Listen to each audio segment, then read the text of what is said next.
Kā tev iet? Es priecājos jūs satikt. Šodienas tēma ir 10b Eselī, 35. nodaļa. Autors ir Abraham Park.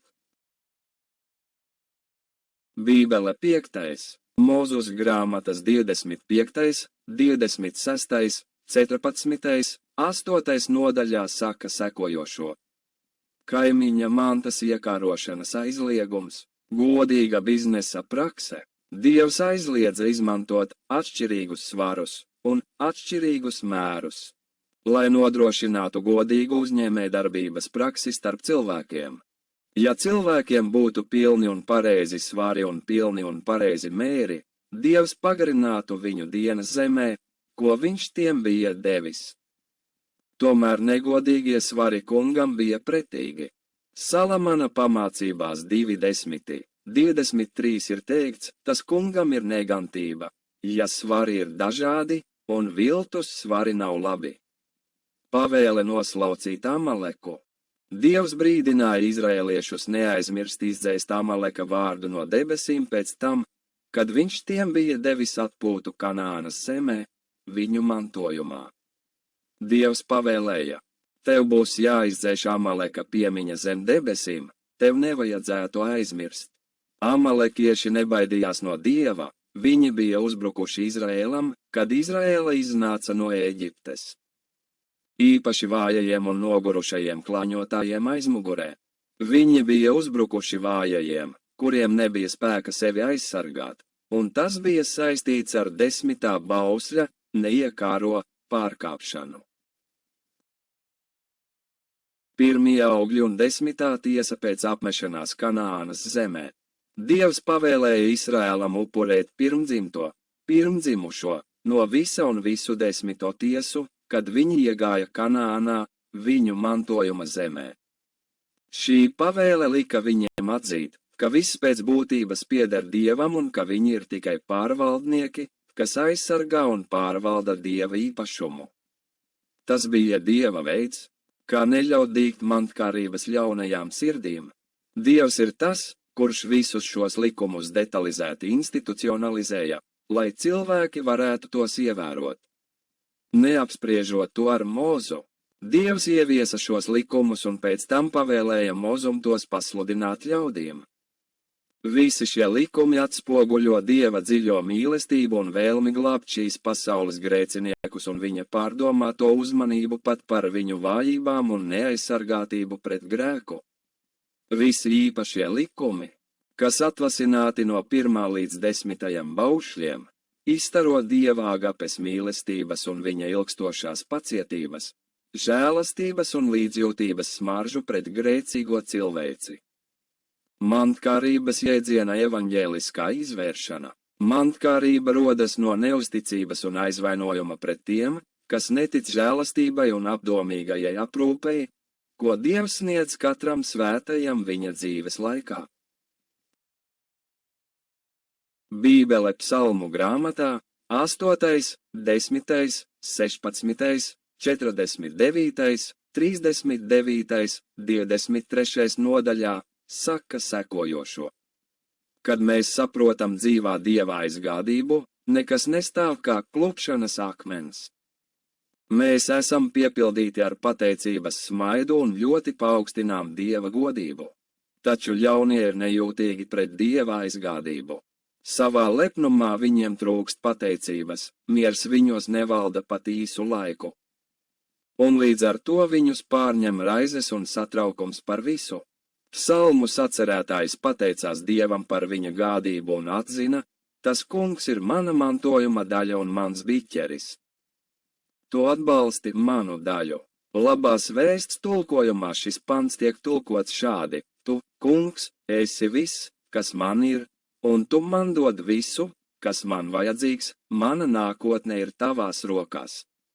Jēzus arī teica, meklējiet vispirms viņa valstību un viņa taisnību, tad tas viss jums tiks pievienots.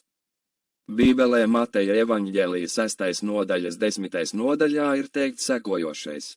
Tāpēc neuztraucieties par rītdienu, jo rītdiena parūpēsies pati par sevi. Katrai dienai ir pietiekami daudz savu problēmu. Tagad apskatīsim galveno atslēgu mantkārības pārvarēšanai, pamatojoties gan uz Jēzus vārdiem, gan uz apustuļa Pāvila atzīšanos. Esiet uzmanīgs pret jebkāda veida alkatību. Bībele Lūkas grāmatā, 12. nodaļā, saka sekojošo. Kāds cilvēks no ļaužu pulka runāja ar Jēzu par mantojuma jautājumu. Skolotāj, saki manam brālim, lai viņš sadala ar mani ģimenes mantojumu. Bet Jēzus norāja viņu un sacīja: cilvēk, kas mani iecēlis par tiesnesi vai šķīrēja tiesnesi pār jums, un sacīja ļaudīm: sargieties un uzmanieties no jebkādas alkatības, jo ne tad.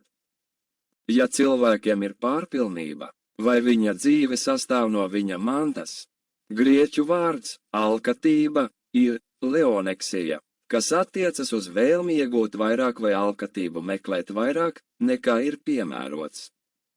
Šeit Jēzus pievienoja vārdu katrs pirms mantkārības, lai uzsvērtu mūsu nepieciešamību būt piesardzīgiem pret jebkāda veida alkatību, kas liktu mums vēlēties iegūt vairāk, nekā Dievs ir atļāvis. Grieķu vārds frāzei esiet uzmanīgs ir pašreizējā vidējā balss fiasso, kas nozīmē novērot, skatīties, sargāt. Jēzus vēlējās, lai cilvēki pasargātos no visa veida pārmērīgas alkatības. Šeit Jēzus norādīja uz vīrieša sirds alkatību. Vīrieša kāre pēc bagātības atsvēra rūpes par harmoniju starp viņu un brāli. Vēl ļaunāk, vīrietis plānoja izmantot Jēzus autoritāti un reputāciju, lai iegūtu to, ko viņš gribēja. Mantkārība izraisa drosmīgus un nekaunīgus mēģinājumus iegūt to, ko cilvēks vēlas. Pat izmantojot Dievu un savu ticību, mantkārīgajam cilvēkiem Jēzus stāstīja līdzību par bagāto nejēgu, kurš nekad nebija apmierināts. Pēc ražas novākšanas kāds bagāts vīrs saprata, ka ir novākts pārpilnībā. Tagad viņš bija vēl bagātāks nekā agrāk. Viņš pie sevis domāja, ko lai es daru, jo man nav, kur glabāt ražu. Es darīšu tā, es nojaukšu savus šķūņus un uzcelšu lielākas, un tur es glabāšu visus savus labības un labības, preces. Tad viņš uzrunāja savu dvēseli: dvēsele, tev ir daudz mantu nolikts uz daudziem gadiem, esi mierīgs, ēd, dzer un priecājies. Dievs tomēr jautāja: tu muļķis! Šajā naktī no tevis tiek prasīta tava dvēsele, un kam tagad piederēs tas, ko tu esi sagatavojis? Dievs var izsaukt bagāta cilvēka dvēseli tajā pašā naktī, kad viņš ir plānojis prieka gadus. Tajā dienā tiks ņemts viss, ko viņš ir sagatavojis, kā arī viņa dvēsele. Patiešām, mirstot viņš neko nevar paņemt līdzi. Bībelē Ieba grāmatas 1., 27. nodaļā un Salamana pamācību 13., 23. nodaļā teikt sekojošais: mēs visi nākam uz šo zemi ar tukšām rokām un aiziesim tukšām rokām. Grēcīga cilvēka bagātība tiek krāta taisniem cilvēkiem. Mēs varam pavadīt savu īso mūžu uz šīs zemes, sapinušies ar veltīgām lietām un cenšoties uzkrāt bagātību, taču mēs nezinām, kurš to galu galā savāks. Beigās mūsu bagātība kā ērglim izdīgs spārnus un aizlidos. Tas ir Bībeles konsekvents brīdinājums tiem, kas alst materiālās bagātības. Lūkas 12, 15 teikts: pat tad, ja cilvēkiem ir pārpilnība, viņa dzīvība nesastāv no viņa mantas. Bagātais muļķis bija tik mantkārīgs, ka nedalījās savās bagātībās, pat ja viņam tās bija pārpilnībā. Viņš bija krāpnieks un zaglis, jo neatcerējās, no kurienes nāca viņa pēkšņā svētība. Un nepateicās Dievam, kad viņa īpašums pieauga bezgalīgi, viņa sirdi piepildīja tikai viņš pats. Viņš izšķērdēja savu dzīvi, dzenoties tikai uz savu prieku, līdz naktī, kad ieradās iebrucējs. ko sauca par nāvi, un aizvilka viņu prom. Iespējams, viņš jutās, ka viņam pieder visa pasaule, taču būtībā viņš zaudēja savu eksistenci. Tā kā viņš nebija bagāts ar Dievu, viņa dzīve izrādījās iedomība, jo viņš palika bez nekā savas dzīves norēķināšanās dienā. Bībele 2. vēstules korintiešiem nodaļā 6,4, 12,11 saka sekojošo. Tāpēc mums ir liederīgi jāizmanto šodiena Dieva dotā iespēja un jācenšas būt bagātiem ar Dievu 1. Timotejam 6, 18, lai katra diena kļūst par mūsu šodienu, dienu, kad satikt Dievu, dienu, kad tikt svētītam, diena ticēt, diena lūgšanai, diena evanģelizācijas dienai, diena, kad kalpot un veltīt savu dzīvi Dievam, diena piedot, diena, kad nožēlotu grēkus, diena, kad jābūt nelokāmam, un diena, kad jādod mūsu solījumu Dievam. Pašpietiekamība un apmierinātība. Visa mantkārība sākas ar neapmierinātību par savu dzīvi un mantu, ko Dievs ir dāvājis. 1. Timotejam 6, 6 Pāvils teica: Dievbijība patiesībā ir lielas peļņas līdzeklis, ja to pavada gandarījums, jo mēs neko neesam ienesuši pasaulē, tāpēc arī nevaram neko no tās izņemt. Ja mums ir barība un segums, ar tiem būsim apmierināti. Šeit apmierinātība autarkejās ir cēlies no vārda saturs autarkes, apmierināts ar to, kas atrodams Filipiešiem 4, 11.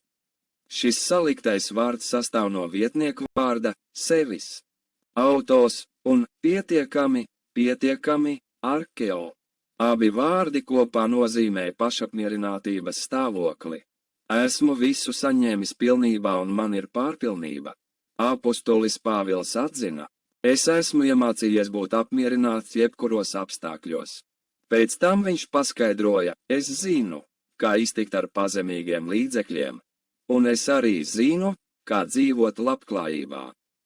Jebkuros apstākļos esmu iemācījies būt piepildītam un izsalkušam, gan pārpilnības, gan ciešanu vajadzības. Punkt. Darbības vārds mācījušies Filipiešiem 4, 11 ir manthano grieķu valodā un nozīmē mācīties caur praksi vai pieredzi. Pāvils vēstulē Filipiešiem 4, 12 paziņoja: es esmu iemācījies būt piepildītam, es esmu iemācījies dzīves noslēpumu jebkurā situācijā. Šī atzīšanās pārspēja cilvēka augstāko intelektuālo apgaismību un visu filozofisko sfēru augstumus. Tāpēc Pāvils, kaut arī viņam nekā nebija, atzina: es visu esmu saņēmis pilnībā un man ir pārpilnība. Pat tad, kad Jēkabs pēc 20 ilgiem smaga darba gadiem sava tēvoča Lābana mājā satika savu brāli Ēsavu, viņš atzina, ka ir apmierināts ar savu īpašumu 1. Mūzus 33, 1. 1. Mūzus 33, 11 ir rakstīts: lūdzu, ņemiet manu dāvanu, kas jums ir atnesta, jo Dievs ar mani ir žēlīgi izturējies un man ir daudz. Tā viņš viņu mudināja, un viņš to paņēma. Apgalvojumu man ir daudz, vekhies likho, var tulkot, ka man ir viss. Kamēr Jēkabam nebija viss, viņš varēja izdarīt šo lielisko atzīšanos, jo viņš saprata, ka tiem, kam ir Dievs, nekad nekā netrūkst. Lai kā cilvēki censtos, viņiem viss nekad nepiederēs. Pat ja Dievs viņiem visu dotu, viņi nespētu ar to tikt galā. Patiesa laime nāk no pateicības un apmierinātības ar visu, ko Dievs ir devis. Īslaicīga, viegla ciešanas. Pāvila noslēpums būt apmierinātam ar katru situāciju bija nekas cits kā dzīvošana Dieva žēlastībā. Pašpietiekamība nav vienkārši apmierinātība ar sevi. Tas ir patiesa gandarījuma stāvoklis par Dieva žēlastību. Pāvils to piedzīvoja nevis tad, kad viss bija mierīgi un viņam bija daudz, bet gan tad, kad smagas ciešanas apdraudēja viņa dzīvību. Viņš to uzzināja, būdams nabadzībā, nevis tad, kad bija bagāts, kad viņš strādāja dienu un nakti, nevis tad, kad viņam bija brīvais laiks un kad viņš bija fiziski noguris, nevis tad, kad bija vesels. Pāvila dzīves laikā ciešanas bija bezgalīgas. Būtu grūti atrast kādu, kurš būtu pieredzējis vairāk grūtību nekā Pāvils. Otrajā vēstulē Korintiešiem 11:23 ir sniegta informācija par viņa ciešanām. Vai viņi ir Kristus kalpi, es runāju it kā ārprātīgs, es vēl jo vairāk, bio daudz vairāk darba, daudz vairāk ieslodzījumu, piekautas reizes bez skaita, bieži vien nāves briesmās. 5 reizes es saņēmu no ebrejiem 39 sitienus. 3 reizes mani sita ar stieņiem, 1 reiz nomētāja ar akmeņiem, 3 reizes kuģā vārijā, nakti un dienu esmu pavadījusi dziļumā. Es esmu bijis biezos ceļojumos, briesmās no upēm, briesmām no laupītājiem, briesmām no maniem tautiešiem, briesmām no pagāniem, briesmās pilsētā, briesmās tūkstnesī, briesmās jūrā. Briesmās starp viltus brāļiem, esmu bijis darbā un grūtībās, daudz bezmiega, slikti un slāpes nakti, bieži vien bez ēdiena, augstumā un pienākumu. Pāvils arī teica 2. vēstulē Korintiešiem 1:8, mēs, brāļi, nevēlamies, lai jūs nezinātu par mūsu bēdām, kas mūs piemeklēja Āzijā, ka mēs bijām pārmērīgi noslogoti, pāri mūsu spēkiem, tā ka esam izmisuši pat no dzīvības. Patiesi, mums sevī bija nāves spriedums, lai mēs nepaļautos uz sevi, bet uz Dievu, kas uzmodina mirušos. Pāvils dzīvoja grūtību pilnu dzīvi no brīža, kad jaunībā saņēma apustuļa aicinājumu, līdz dienai, kad viņam nocirta galvu. Tomēr viņš savas nepatikšanas sauca par īslaicīgu, vieglu ciešanu. Tikai tie, kam ir tik neparasts skatījums uz ticību, var dzīvot apmierinātību un pateicību ciešanu vidū. Bībele 1. Vēstules Korintiešiem 15. 4. 9. nodaļā saka sekojošo: kam vēl nav nekā, kam viss pieder. Apostolis Pāvils strādāja vairāk nekā jebkurš cits apostolis. Tomēr viņš atzinās, ka visu darījis nevis ar saviem spēkiem, bet tikai ar Dieva žēlastību. Kad Pāvils lūdza par dziedināšanu no viņa acu slimības, kas viņam bija ērkšķis, Dievs atbildēja: tev pietiek ar manu žēlastību. Jo nespēkā tas ir pilnīgs. No cilvēciskā viedokļa ērkšķi miesā var uzskatīt par šķērsli evaņģelizācijai. Tomēr Pāvila apmierinātības noslēpums bija viņa pārliecība, ka ērkšķis viņa miesā patiesībā ir svētība, kas saistīja ar viņu Dieva žēlastību. Pāvils strādāja dienu un nakti, sludinot evaņģēliju, lai nodrošinātu, ka evaņģēlija izplatīšanai nav šķērsļu un lai nekļūtu par nastu nevienam. Pāvils strādāja par telts labotāju, ap D 18:3. Baznīcas viņu neatbalstīja par dzīves izdevumiem. Nevēlēdamies apgrūtināt ticīgos, viņš atteicās no Korintas baznīcas atbalsta.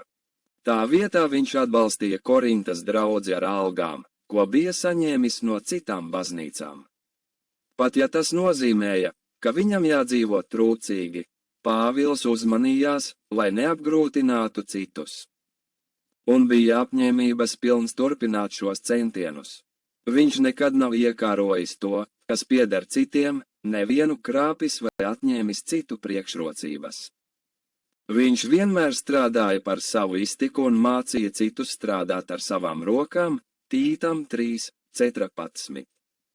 Viņš ar prieku praktizēja to, ko Jēzus bija mācījis, par brīvu saņēmāt, par velti dodiet. Apustulis Pāvils bija kā noskumis, bet vienmēr priecīgs, kā nabags, bet daudzus darīdams bagātus, kā tam, kam vēl nav visa piederīgs.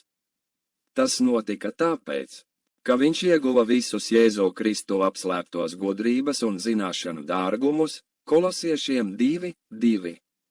Bībele vēstulē Filipiešiem 4. nodaļā saka sekojošo: patiešām, šī bija nešaubīgā ticības atzīšana no cilvēka, kurš savā dzīvē baudīja Jēzus pārpilnības svētkus. Rezultātā Pāvils varēja darīt visu caur viņu, kurš deva viņam spēku būt pašpietiekamam un apmierinātam. Šīs grāmatas autors ir Abraham Park. Abraham Park bija atzīts pasaules līmeņa teologs ar ievērojamu pastorālo garīgumu. Viņš visu savu dzīvi bija veltījis lūgšanai un svētajiem rakstiem, lasot Bībeli vairāk nekā 1800 reižu. Visu savas kalpošanas laiku viņš bija īsts mācītājs, kurš mīlēja baznīcu un draudzi kā savus bērnus. Viņa ikdienas grafiks sastāvēja no 2 stundu lūgšanām un 3 stundu Bībeles lasījumiem, kā arī nepārtrauktas sludināšanas un evanģelizācijas. Ar pārliecību, ka mirt nozīmē dzīvot, viņš darīja visu iespējamo savā lūgšanu dzīvē Dievam 3 gadus, 6 mēnešus un 7 dienas dziļajos kalnos. Kad saule norietēja, viņš neko nedarīja, kā vien lūdza. Kad saule uzlēca, viņš neko nedarīja, kā vien lasīja Bībeli. Tad beidzot viņu apspīdēja viens žēlastības stars. Svētā gara spēcīgajā apgaismojumā un ar Dieva žēlastību Bībeles ainas viņa acu priekšā risinājās kā panorāma. Šīs ainas tika pierakstītas uz lielām bultu sakņu lapām, kuras bija sasietas ar zaru. Vēlāk tie tika pārrakstīti uz papīra, kas tika nopirkt no ciema zem kalna ik pēc dažiem mēnešiem. Tā sākās Abraham Parks prediķi. Daudzus cilvēkus iespaido Abrahama Parks šādi: kā cilvēks var mīlēt tik daudz cilvēku? Kā cilvēks var atstāt tik lielu iespaidu uz tik daudziem cilvēkiem? Viņš ir tik strādīgs, ka nekad neatpūšas. Viņš nekad nepārstāja lūgt. Viņš ir pelnījis patiesu pagodinājumu par savu ziedošanos baznīcai un draudzēm. Patiess un uzticams Dieva darbinieks.